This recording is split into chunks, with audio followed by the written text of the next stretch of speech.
Salut, bienvenue sur ma chaîne, ici Chris, j'espère que tu vas bien. Aujourd'hui, on va parler d'un produit, c'est un software qui s'appelle Enhancer. En fait, le but de ce software, c'est de prendre tes vidéos et de les transformer pixel par pixel pour que ça devienne comme si c'était shooté sur film. La façon dont c'est fait, c'est suffisamment technique pour que je ne puisse pas t'expliquer exactement les détails, donc tu peux les voir sur le site pour plus d'informations. Mais ce qui est important ici, c'est que je puisse te montrer des exemples. Alors ça, c'était disponible que pour DaVinci Resolve. Maintenant, c'est disponible aussi pour Final Cut Pro. Et moi, je suis un utilisateur avide de Final Cut Pro, donc je suis très content de te montrer cette version bêta. Tous les morceaux de film que tu verras dans cette vidéo ont été filmés par un ami à moi qui s'appelle Luke Ayers. Tu peux aller voir sa chaîne YouTube, je la mets ici dessous. C'est un très bon photographe et filmmaker. Et il m'a permis de les utiliser parce que ça fait un moment que je peux pas filmer de short film parce que j'ai vraiment pas le temps. Sans perdre plus de temps, on va sur l'ordinateur. Let's go.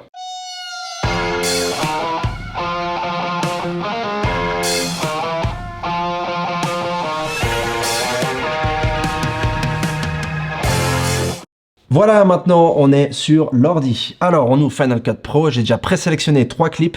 Alors, dans le premier ici, tout ce qu'on a à faire, c'est aller dans le tableau des effets, sous émulation de film, Enhancer Pro, on met dedans et c'est parti. Alors déjà, tu vas voir que ça fait une pré-modification des couleurs, mais c'est pas ce qu'on veut. Alors maintenant, ce qu'on va faire, c'est qu'on va aller ici en haut et on va sélectionner la caméra qu'on veut, parce que tu peux sélectionner quelle caméra tu veux utiliser pour filmer. Ensuite, on va prendre Blackmagic 6K et ici, on peut sélectionner cette génération 4 ISO 400, plap. Et tu vois déjà que ça change tout parce que, en fait, ça prend vraiment le fichier de cette caméra-là pour appliquer les effets dessus. Donc, c'est vraiment spécifique à l'ISO natif de toutes les caméras. En fait, tu peux voir ici en haut, il y a Canon, il y a Arri, il y a Panasonic, Sony. Voilà, il y a toute la panoplie de différentes marques. Voilà, maintenant qu'on a sélectionné ça, on peut changer ici. Alors, tu peux voir qu'on a de tout, hein, du Agfa, on a du Cinestill, on a du Fujichrome, du Kodak, voilà, toute la panoplie d'effets. Alors on va aller par exemple sur du Cinestill 800T, voilà, et si on change et on prend par exemple le 50D, tu vois que ça fait une petite différence, donc on va sélectionner ça.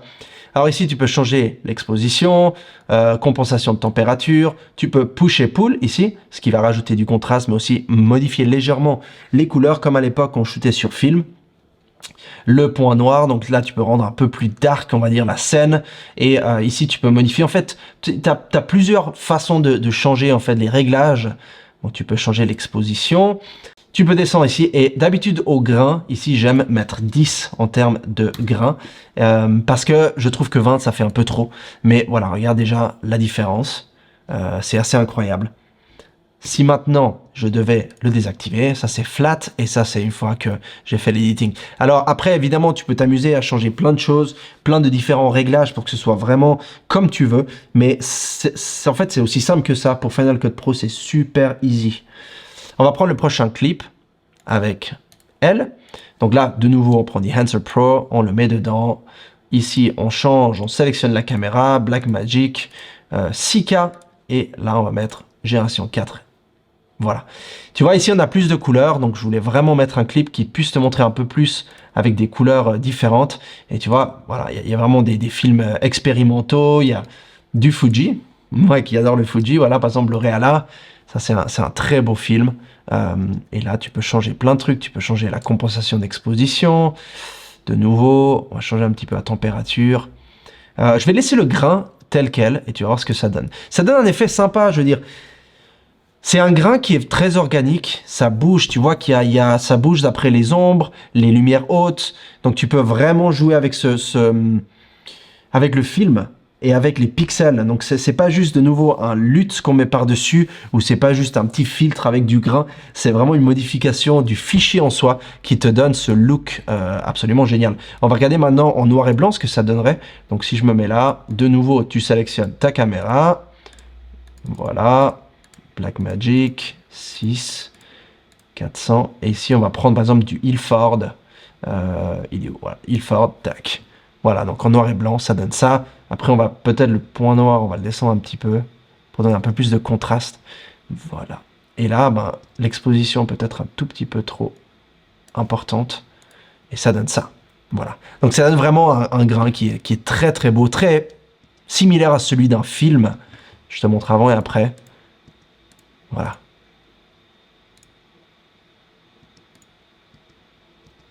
Et de nouveau celui-ci, que je trouve absolument fabuleux.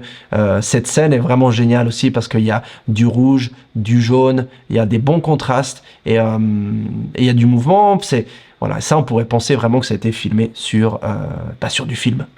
Voilà, j'espère que j'ai répondu à toutes les questions que tu pouvais te poser sur ce programme. Si tu as des questions, évidemment, écris dans la section des commentaires ci-dessous. Merci encore à Luc de m'avoir prêté et de m'avoir laissé utiliser ces morceaux de film pour que je puisse te montrer comment Enhancer fonctionne. Je te retrouve comme d'habitude dans ma prochaine vidéo. Abonne-toi si ce n'est pas déjà fait et à tout bientôt. Ciao!